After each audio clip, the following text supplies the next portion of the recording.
So Dimitri, can I ask you about this cavity after the event that's underneath what was the World Trade Center? What happens to it afterwards? As you can expect, at first the cavities were filled with some liquid hot material, which resulted partly from the melted material, so from cooling down of the gaseous materials. And this extremely hot liquid materials will just retain some temperature for about a year, and eventually they will cool down and set as a solid matter. Which explains the molten steel that was found 3 months afterwards. Yes, 4 months. because the 150 kiloton will produce a lot of energy, so it will be like a pot with a hot matter, which it takes some time to cool down. Can you imagine the 100 meters deep cavity filled with this kind of thing? It may take a year to eventually cool down. Out still on the rubble, it's still, I believe, 1100 degrees. The guy's boots just melt within a few hours. But here we are, 8 years on. Do I take it that it's been filled with some material? Yes, definitely, because they have to fill it with something which first of all will prevent the radioactivity injuring the people on the surface. And secondly, they have to fill it anyways, because they can't afford to keep the cavity in the middle of the city, because it might cause collapse of some construction. It's dangerous, so they have to fix it anyways. So what would they fill it with? Concrete, maybe? I don't know. Probably. Maybe concrete mixed with something which will absorb the radioactivity. But I don't know, honestly. Okay, let me ask you this question.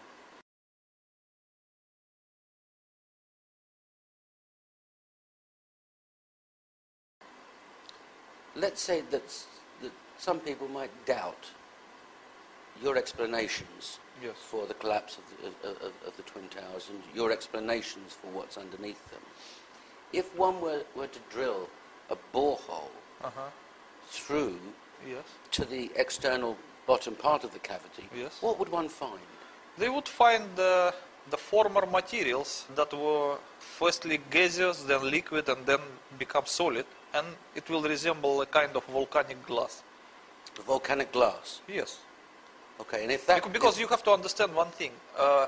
At the epicenter of the nuclear explosion, every materials were overheated to such an extent that they will lose the atomic structure. They will be transformed to plasma. So once these things cool down, it cannot be again steel or concrete.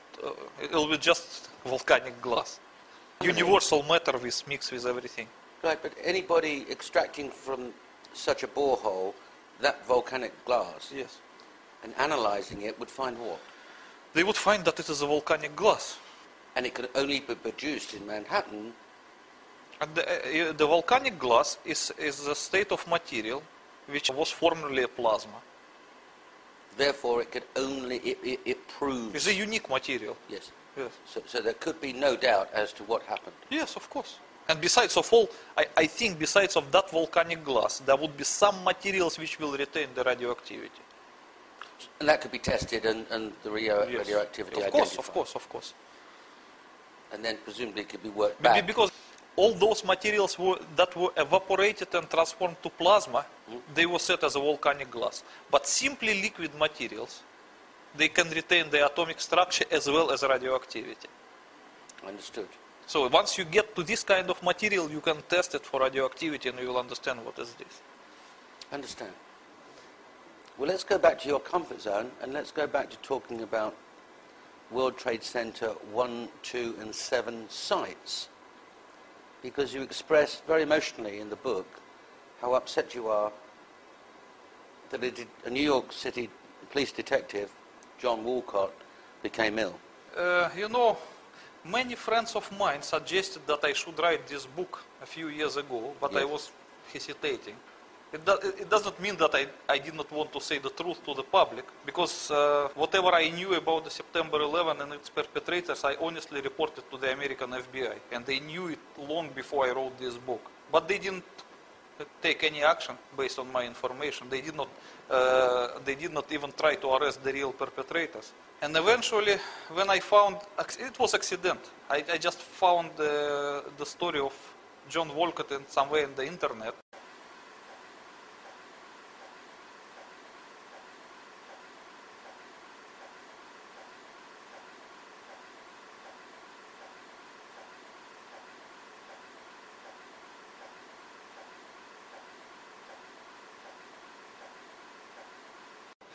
And it was said that he was surprised while working at Ground Zero that the certain FBI agent entered Ground Zero in the full hazmat suit, while the others who worked there, they were just totally unprotected. And he was just surprised, what's wrong with that? And they're covered in duct tape and fully No, protected? they were fully protected. You know, like a lunar-looking hazmat suit. Yes. You can fly to the moon in it. Oh, and what kind of protection did John Walcott have? Nothing. Probably the respirator made from the ordinary material, or probably nothing even like that. What happened to him? According to the published story, he got sick with the so-called leukemia, which is a typical consequence of the radiation sickness, which resulted in his bone marrow transplantation. And so that is the only way he managed to survive. So he was the victim of radiation poisoning? Of course, as many other Ground Zero responders who were there unprotected and freely inhaling the radioactive vapors. And what happened to him afterwards? Yes, I told you that he was so sick that it required a bone marrow transplantation to save his life, because his blood was not regenerating. Because the bone marrow is the first thing which is damaged by radiation usually. So when you see this kind of thing, that is the consequence of the radiation sickness. It can't be anything else? It can be anything else, but the bone marrow is the first victim of the radiation, always. It's the most sensitive to the radiation. But he survived, didn't he? He survived because of the bone marrow transplantation. He was lucky to get the transplant. But some other people were not so lucky, they just died. And the quality of his life? Look, when you get the bone marrow transplantation, you will be like invalid for the rest of your life. You have to take anti-rejection medicine, as with any other transplant.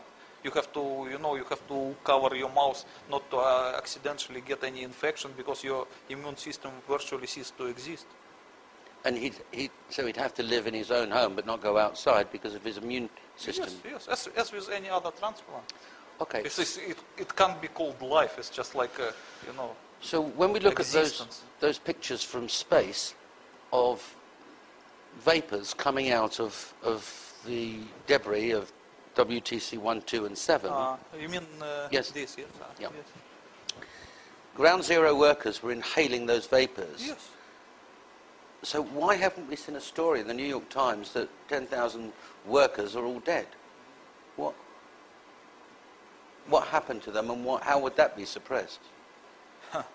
It's easy to suppress because when people get the radiation sickness, it's normally not acute, it's chronic.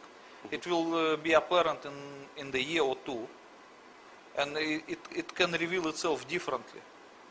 Someone may have cancer, someone may have another kind of cancer, someone may have a blood disease or whatever. Just generally bad feeling, and whenever they go to doctor, the doctor can diagnose them anything unrelated to the radiation. It's easy, and we should presume also that certain doctors appointed to treat Ground Zero responders, they were part of the cover-up. They have to sign some non-disclosure contract because they understood this is radiation sickness, but they were ordered not to diagnose as such and just to create some story which is easy for doctors. So how did John Walcott's story affect you? How did you feel? I just feel very disgusted when I read that FBI agent enter Ground Zero in the hazmat suits. Knowing what you knew? Yes, they knew exactly what I knew, and they don't want to tell it to the others. Okay. That actually triggered me to write this book. I understand. Let's go back to these doctors. There would be, they're our guys, they go to our doctors, and that doctor, when confronted with 1, 2, and then 10 or 20 people coming in feeling sick, you mentioned in the book that they'd feel sick the next day, maybe. No, you don't have to mix up two different radiation sickness. There is acute radiation sickness, and there is chronic radiation sickness, which are totally different things. Could you explain? Yes.